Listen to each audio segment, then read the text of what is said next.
Hello friends, good evening. Welcome back again to my YouTube channel Fun with Maths. Myself Himani. Today I am going to take another topic which is basically limit. बहुत important topic है because हर जगह use होता है.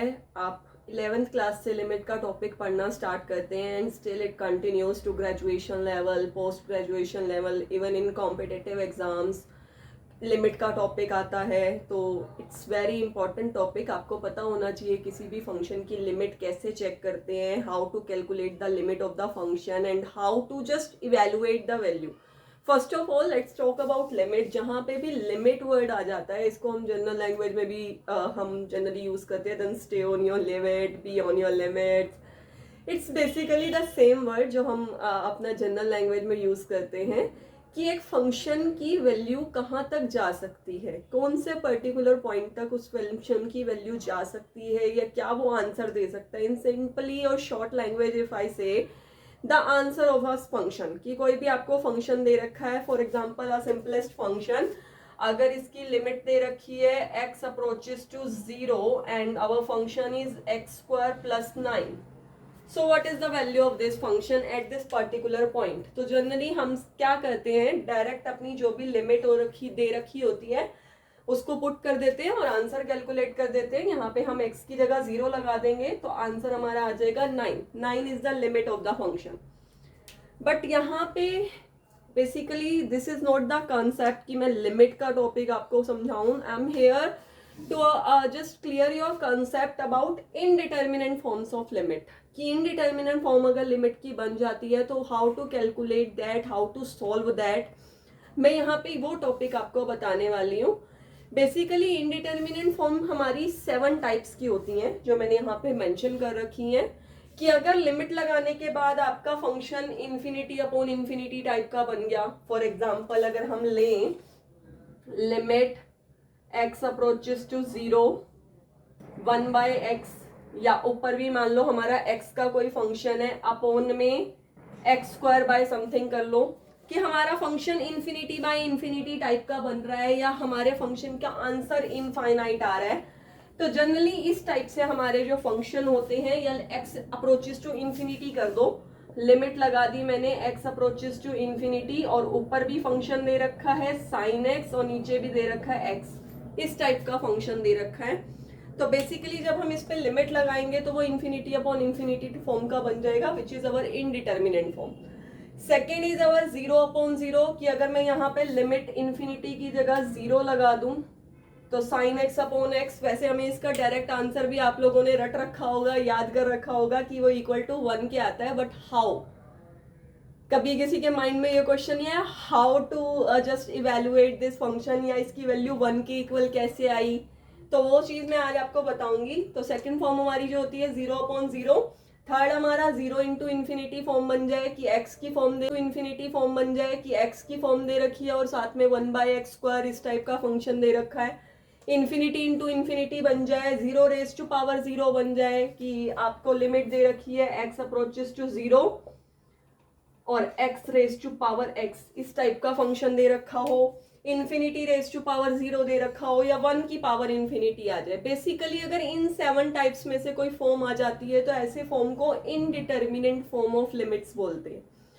But the main thing is that, चलो हमें ये तो पता है कि इनडिटर्मिनेंट फॉर्म होती क्या है, बनती कैसे है, मैंने आपको एग्जांपल्स दे दिए इस टाइप से बन जाती है. But the main thing is that how to calculate the value of indeterminate form, कैसे सॉल्व करते हैं अगर हमारी इनडिटर्मिनेंट फॉर्म बन जाए. एक तो बेटा लॉन्ग मेथड होता है कि अगर मान लो आपकी इस टाइप की फॉर्म आ रही है, अगर आपको लिमिट दे रखी है x अप्रोचेस टू 3 और आपको फंक्शन सॉल्व करना है x² - 9 अपॉन में x - 3.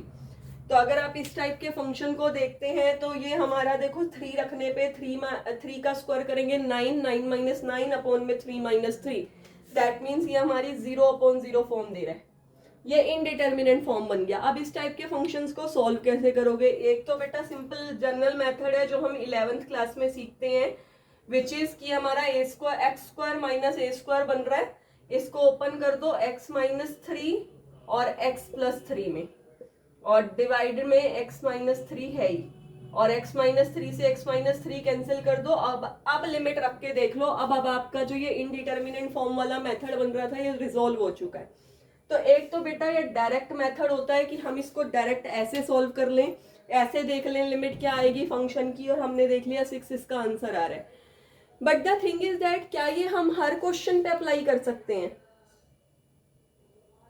एक्चुअली यस, अप्लाई हर क्वेश्चन पे कर सकते हैं, but the thing main thing is that कि जब हम इसको अप्लाई करते हैं थोड़ी ये कॉम्प्लिकेटेड मेथड बन जाता है, थोड़ा लेंथी मेथड बन जाता है, जो उसकी कैलकुलेशन करना डिफिकल्ट हो जाता है, उसको सोल्व करना डिफिकल्ट हो जाता है। तो इसके लिए हम एक नया मेथड सीखते हैं which is our L'Hopital's rule. L'Hopital rule हमारा क्या कहता है?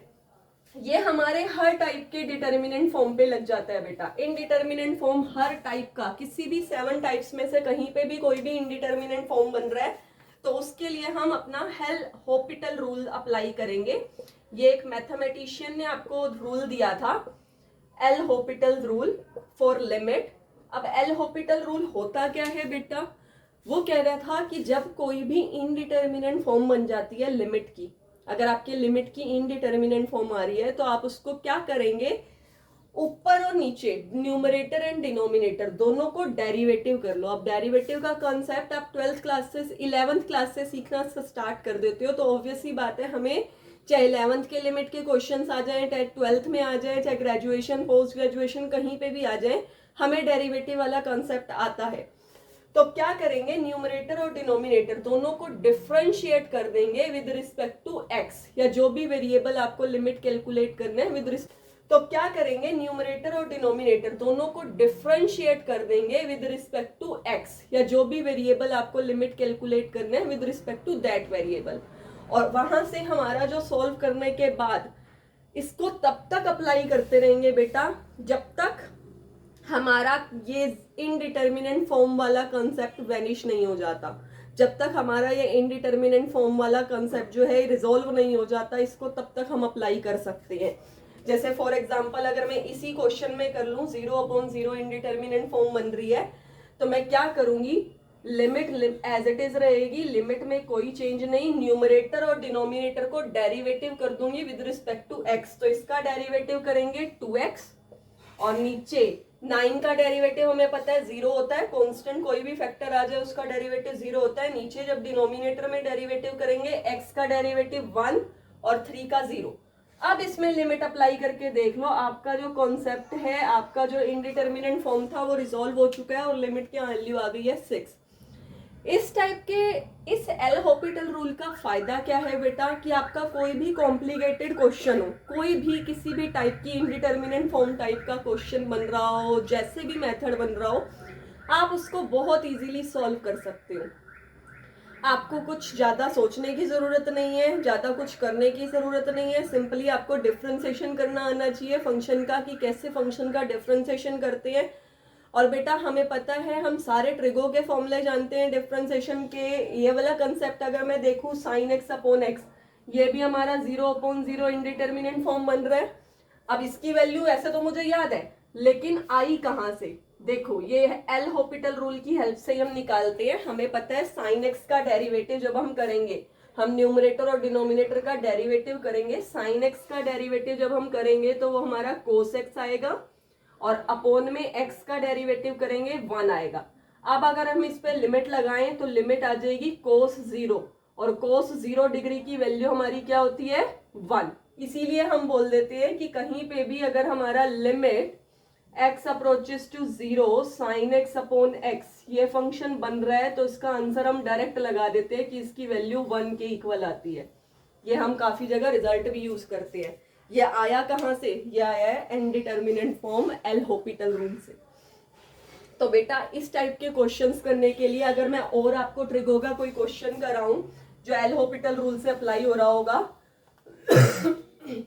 तो किस टाइप का फंक्शन बनेगा, देखो अगर मान लो आपको फंक्शन दे रखा है, आपकी लिमिट वेरी कर रही है, limit x approaches to π/2 tan 2x upon में x माइनस π/2। अगर मैं इसमें अब लिमिट डायरेक्ट अप्लाई करती हूँ, तो डायरेक्ट अप्लाई जब हम यहाँ पे करेंगे तो ये बन जाएगा 10 2 इंटू में पाई बाय 2 और डिवाइड में pi by 2 minus pi by 2, तो ऊपर आ जाएगा 10 पाई की वैल्यू भी 0 होती है और नीचे डिनोमिनेटर में भी 0 बन गया। ये हमारी इनडिटर्मिनेंट फॉर्म बन गई, इनडिटर्मिनेंट फॉर्म बन गई।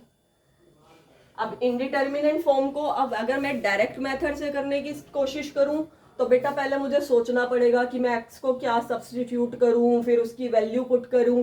इससे बेटर मुझे एल हॉपिटल रूल पता है कि एल हॉपिटल रूल कैसे अप्लाई करते हैं। तो हम क्या करेंगे, अपने न्यूमरेटर और डिनोमिनेटर का डेरिवेटिव कर देंगे। जब 10 का डेरिवेटिव करेंगे, 10 का डेरिवेटिव होता है सीकेंड स्क्वायर, एंगल सेम रहेगा, इनटू में एंगल का डेरिवेटिव, एंगल का डेरिवेटिव क्या होता है 2, अपोन में आ जाओ एक्स का डेरिवेटिव करेंगे 1, पाई बाय 2 का 0।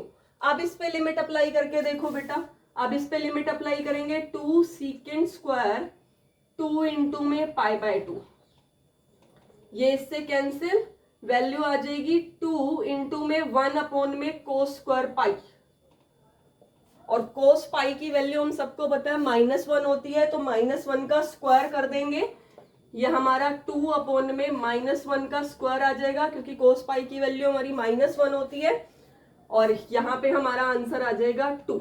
ये हमारा आंसर आ गया, या ये हमारी लिमिट ऑफ द फंक्शन आ गई। इस फंक्शन की लिमिट अब कहीं पे भी आएगी तो हमारा आंसर क्या है 2, और ये हमने कैलकुलेट कैसे किया, by using indeterminate form.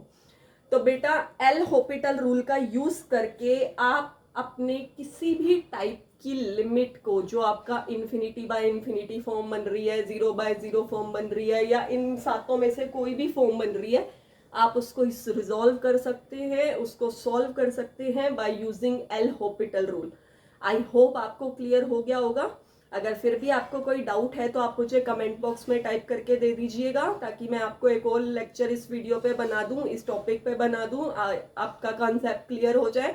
Because बेटा ये कॉन्सेप्ट ऐसा है जो आपका हर लेवल के कॉम्पिटिटिव एग्जाम्स 11th क्लास से स्टार्ट होके पूरा आपके पोस्ट ग्रेजुएशन, ग्रेजुएशन और सारे कॉम्पिटिटिव एग्जाम्स में आता है। इवन यहाँ तक कि CSIR नेट में भी लिमिट के क्वेश्चंस आते हैं, गेट में आते हैं, टिफर में आते हैं, हर जगह बेटा लिमिट के क्वेश्चंस अप्लाई होते हैं। तो प्लीज इस कंसेप्ट को बहुत अच्छे से क्लियर कर लीजिए। अगर कोई भी आपको डाउट आता है तो प्लीज आप मुझे बता सकते हैं। And stay connected with me on my upcoming for my upcoming videos. Please subscribe my channel fun with maths. Thank you so much.